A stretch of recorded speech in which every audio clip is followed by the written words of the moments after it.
আপনারা যারা দার্জিলিং ঘুরতে যেতে চাইছেন এবং তার সাথে নেপালটাও একটু ঘুরে নিতে চাইছেন, তাদের জন্য এই ভিডিও। দার্জিলিং থেকে নিউ জলপাইগুড়ি যাওয়ার পথে অথবা নিউ জলপাইগুড়ি থেকে দার্জিলিং যাওয়ার পথে মিরিক হয়ে যদি যান তাহলে নেপাল সীমানা পড়ে।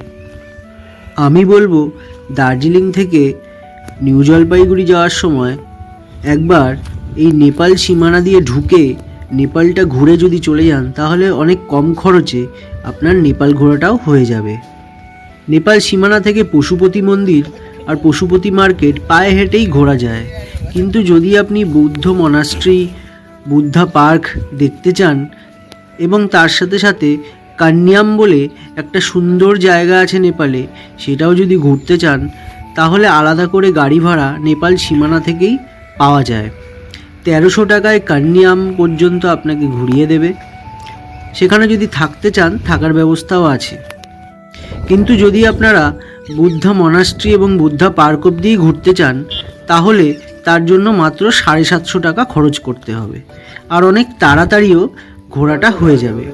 কান্যাম গেলে একটু সময় লাগবে, তাই কান্যাম যেতে হলে আপনাকে কিন্তু হাতে একটু সময় নিয়ে যেতে হবে। ট্রেন ধরার তাড়া থাকলে কান্যাম আর ঘোরা হবে না। আর যদি কান্যামে গিয়ে থাকতে চান তাহলে আপনাকে ট্রেন যেদিন আছে জলপাইগুড়ি থেকে তার আগের দিন কান্যামে চলে যেতে হবে একটা দিন থেকে, পরের দিন আপনি জলপাইগুড়ির ব্যাক করবেন। বুদ্ধা পার্কটি কেমন ছিল সেটা আপনারা এই ভিডিওতে দেখে নিতে পারেন।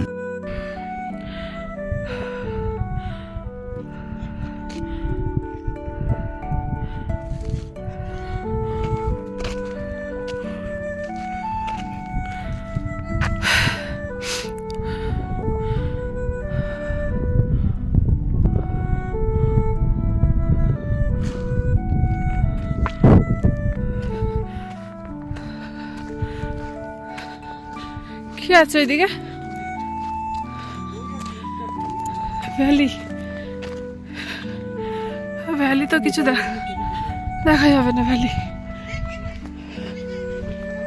এই জায়গায় একটা ক্যাফ এটা আমি খাবো না বলিস।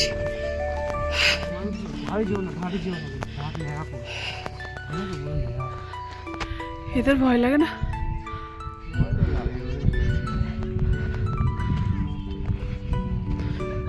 নেপাল কি সুন্দর।